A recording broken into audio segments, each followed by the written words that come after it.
আদম আলাইহিস সালামকে সৃষ্টি করার পরে আল্লাহ পাক প্রথমে জ্ঞান শিক্ষা দিয়েছেন।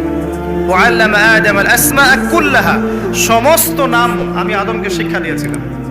আদম আলাইহিস সালাম এই মহাবিশ্বের সবচেয়ে জ্ঞানী মানুষ।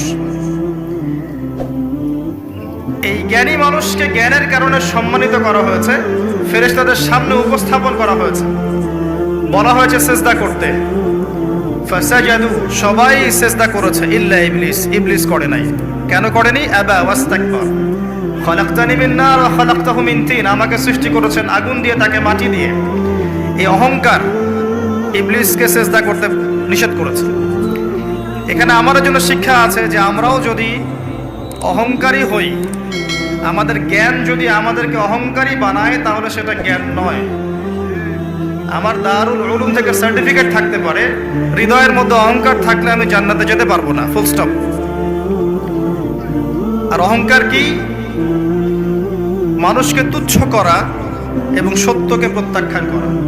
কারো জুতা সুন্দর হোক, গেট আপ সুন্দর হোক, এগুলো অহংকারের নিদর্শন নয়। অন্যকে তুচ্ছ তাচ্ছিল্য করা এবং আল্লাহর হকটাকে অস্বীকার করা, এটা হচ্ছে অহংকারের নিদর্শন। আবা ওয়াস্তাকবার, ইবলিস জ্ঞানী ছিল, আবেদও ছিল। একটা হুকুম লঙ্ঘন করেছে, আল্লাহর সাথে উল্টা কিয়াস করেছে। আমাকে সৃষ্টি করেছেন আগুন দিয়ে, তাকে মাটি দিয়ে। আপনি আমাকে সিজদা করতে বলছেন মানে আপনি ভুল করছেন। নাউযুবিল্লাহ। সে আল্লাহকে শেখাতে গিয়েছিল, আল্লাহ পাক তাকে মালউন করে দিয়েছেন, চিরস্থায়ী অভিশপ্ত জাহান্নামে। এবং ঘোষণা করে দিয়েছেন আল্লাহ সুবহানাহু ওয়া তাআলা, যে ইবলিসকে ফলো করবে, যে বা যারা ইবলিস এবং তার অনুসারীদেরকে ফলো করবে, তারা সবাই জাহান্নামে যাবে। সূরা আরাফ 179, ওয়া লাকাদ যারানা লিজাহান্নামা কাসীরাম মিনাল জিন্নি ওয়াল ইনস।